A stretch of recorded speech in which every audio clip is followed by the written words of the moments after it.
filling up these today. Today is the day we go to the mushroom farm. Not to see mushrooms, but to get the gold that is the soil that they throw away from growing the mushrooms. Hey guys, welcome back to Stay Grounded Gardening. I just wanted to make this quick video to explain a few things that happened in today's video. Today we went to a mushroom farm to get some compost for not only these bags here for my sweet potatoes, but we also got it for a friend of mine. Her garden is a small raised bed garden, and Ashley needed to fill it up with some nutrient-rich soil. She had a massive issue last year with ants in her garden because of how much sand she had in there. Sand can be a good thing for things like drainage, but it is not a good thing for nutrients, and it is not a good thing for having things like ants just invade your entire garden. And that's what they did. And they ate a ton of her seedlings, and she didn't get a lot of food out of her garden last year. So what she did is she emptied out about half of those beds, and then we stuck the mushroom compost into the beds, providing it with way more nutrients, way more moisture control, and all sorts of other stuff that I'll talk about in that video. But I just wanted to kind of explain why we went with something like mushroom compost opposed to manure or just your regular everyday compost or topsoil or whatever. Mushroom compost is made up of mostly peat moss, chopped up straw, manure, ammonium nitrate, potassium, phosphorus, calcium, magnesium, iron, all sorts of different kinds of awesome nutrients for your soil and for your plants. The best thing about having something like ammonium nitrate in there is it makes it easier for your plants to absorb nitrogen. Nitrogen is awesome for your plants for their overall health and their growth. You'll hear a lot of people say that nitrogen is really good for the greenery of your plant, but maybe not so much for the fruit of your plant. But if you don't have greenery on your plant, you're not going to get any fruit on your plant. So a little bit of nitrogen is good. Okay, so this mushroom farm I actually just heard of, well, not this year, I actually heard of them last year, but I didn't realize that they're not just in Alberta, they're like all across Canada. So they actually started in Ontario. So you probably have a Highline Mushroom Farm fairly close to you. I mean, ours was 1 hour and 20. That's how long we drove to go there. But to me, that's worth it. Like, we paid maybe $10 in gas money to get a truckload and these full of like amazing compost for the garden. So to me, that was worth it. I'll explain why I wanted it for these. So I did my research on compost from mushrooms. And because a lot of it has peat moss in it and straw and like all the other stuff that it has in it, it holds up to 70% of its weight in moisture. One thing about getting fabric pots like this, because these are felt pots, don't hold the moisture as well as if you were to stick it in the ground. So you have to constantly be on top of watering all your stuff. And as you can see, that is on the far end of my garden, which was on purpose. But it's also really far away from my sprinkler. I don't do hose lines or anything like that, irrigation. I just have a sprinkler, which I do like. But the far stuff doesn't get as much water. So it was slightly concerning to me that I was going to be putting them there, and I didn't want to rearrange them to be in the middle of my garden. I just didn't like the way that looked. So enter mushroom compost. I don't want to have to worry about watering these all year. They'll get rain, they'll get all sorts of stuff. They'll get the entrails of my sprinkler and all that kind of stuff. But I was concerned about them drying out. And now that I have that in there, 70% of their weight in water is a lot. Plus I'm going to mulch on top, stuff like that. So that was a perfect option for me to put into those pots. Another good option for people that we didn't do, but I thought afterwards would be really great for your garden, because it holds so much moisture, this would be really, really, really good for mulching your stuff. So like if you had, so say on these rows, I just have everything planted or whatnot. I usually put straw as mulch to keep the weeds down, keep the moisture in, all sorts of stuff. Put moisture back in, or sorry, nutrients back in. That mushroom compost, I think would be really good for mulching as well. And if you have a truck or trailer or both, you can go fill that up for free. And then they'll go spread that all over your garden as a mulch that not only protects the soil so you don't get weeds, it'll also keep it hydrated, and it'll put a ton of nutrients back into your soil. So, you know, food for thought. Compost for thought.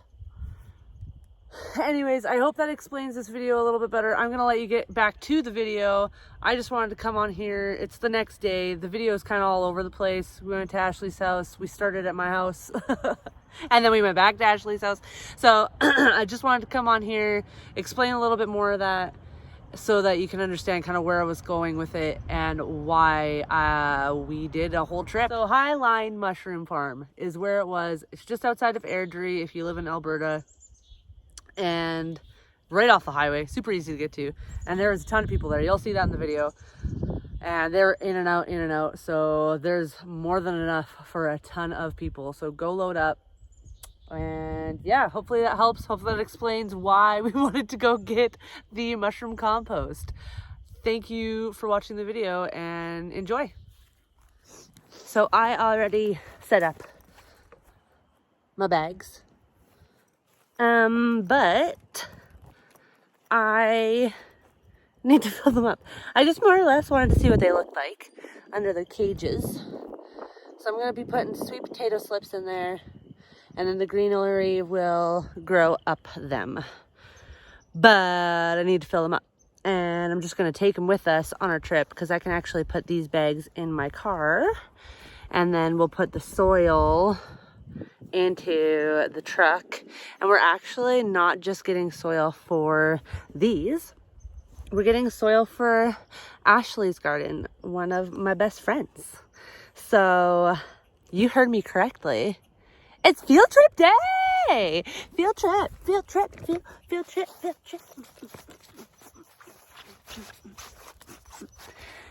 trip day. Ooh, distraction. Let me show you guys something. Hold on. Can I flip it around? No, I gotta do this. Don't know if you can see little guys in there, but see those? See this? See them? Garlic, baby! I've never planted garlic before.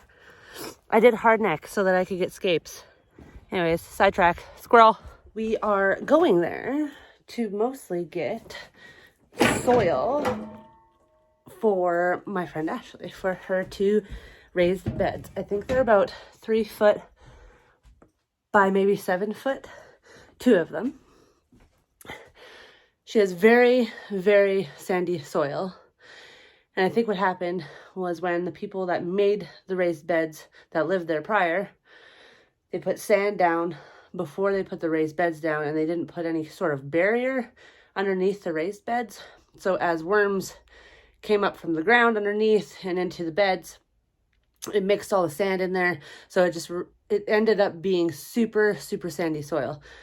Sand is great for drainage, but it's not super great for any sort of nutrients. And it didn't matter how many bags of compost we purchased and threw in there and mixed up. It just didn't matter. We needed to empty out half the beds at least and put some good soil in there. So the grow bags are just for my garden, but today we're mostly going to be focusing on Ashley's garden. So 2 birds, 1 stone. And we're off to the races. I just want everybody to know that my pants are on backwards. I noticed after I put my shoes on, and I left them because that's just not a battle I'm willing to fight today. I hope everybody's having a great Monday.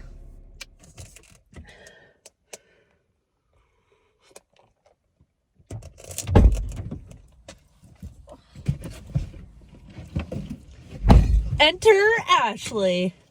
Hi. Everyone, this is Ashley.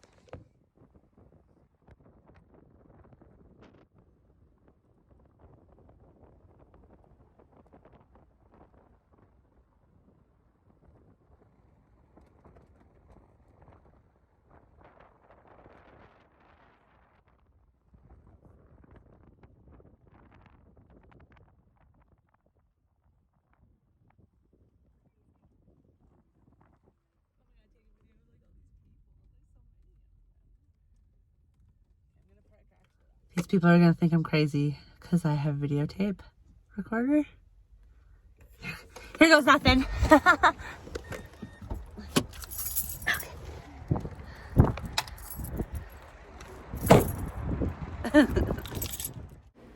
Okay, sorry for the voiceover here, guys. I don't love doing these, but sometimes you just gotta do them. Ashley and I are filling up my felt pots for my sweet potatoes here.